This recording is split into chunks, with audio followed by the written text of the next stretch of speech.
السلام عليكم الولاد. اليوم باش نحكيو على الماتشات اللي باش يتلعبوا اليوم نهار 8 افريل 2025. باش يتلعبوا ماتشات عالميين ما يتوقعوش على البال. الحقيقه ماتشات من طراز اخر، معناها ما يتلعبوش مشكله باش يتلعبوا فرد ساعه معناها هذيك الكل باش يتلعبوا مع 8. هما 3 ماتشات باش يتلعبوا مع 8. انا الحقيقه حاير فانا طرح باش نتفرج بين هذوما الثلاثه. طولت عليكم باش نحكيكم توا على الماتشات اللي باش يتلعبوا.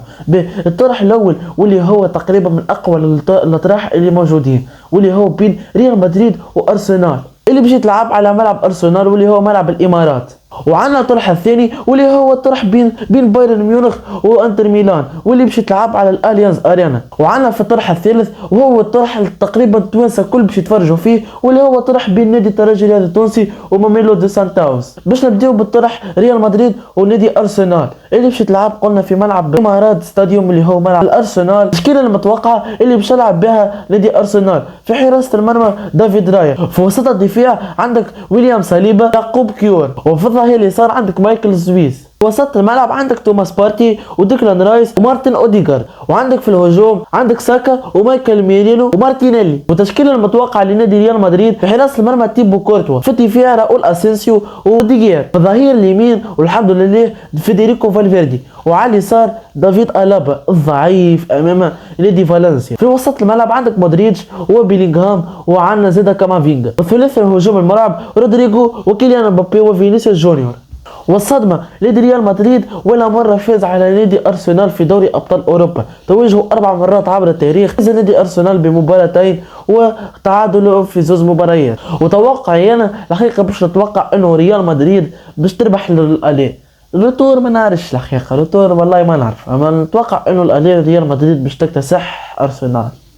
باش نتعداو للمباراة الثانية واللي هي بين نادي بايرن ميونخ وانتر ميلان اللي باش تلعب في الاليانز ارينا. اخر 5 ماتشات بيناتهم فاز نادي بايرن ميونخ ب4 مباريات وانتر ميلان بمباراة واحدة فقط. حقيقة نتوقع زاده نادي بايرن ميونخ اللي هو جماعتي معناها باش نتوقعها ان تحاول تربح نادي انتر ميلان. باش نتعداو الى الطرح الثالث واللي هو اللي قلت لكم انه التوانسه الكل باش تحاول تتفرج في هذا الطرح، واللي هو بين نادي الترجي الرياضي التونسي وسان داونز. لينا جمهور نادي الترجي الرياضي التونسي كي مشى لجنوب افريقيا صارت برشا مناوشات مع جماهير سان داونز وبرشا زاد للضرب والعنف.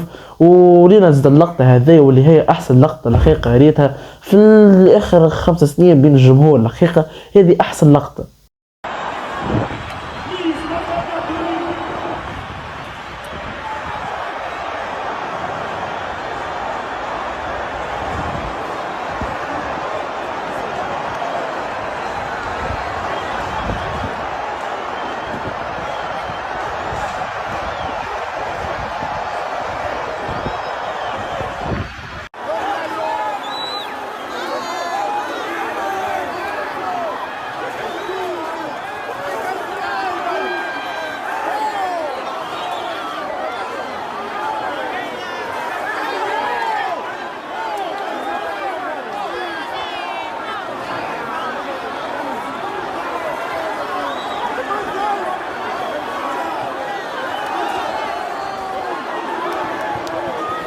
ولينا كيفاش واحد من جمهور نادي سان داونز واحد من جمهور نادي الترجي الرياضي التونسي واللي كان باش يتيح على بعد طويل برشا، قال لك يا اما يتيح يا اما يموت يا اما يتشل معناه.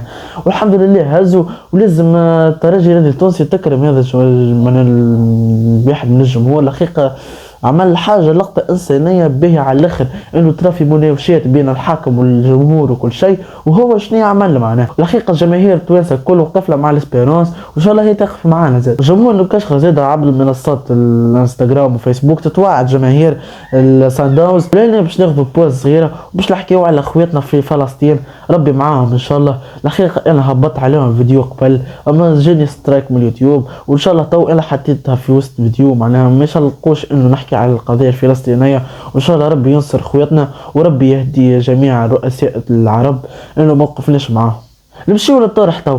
الحقيقة المكشخة لعبت في جنوب افريقيا لعبت طرح عادي معناها. اول طرح كان لماهر الكنزاري. الحقيقة ماهر الكنزاري عنده تكتيكات وعنده معناها كل شيء، ما نعرفوش اللي باش يعمل في الطرح هذايا. الحقيقة باش نقول انه المكشخة باش تربح وتترشح وخطط معناها تويسع مع بعضنا.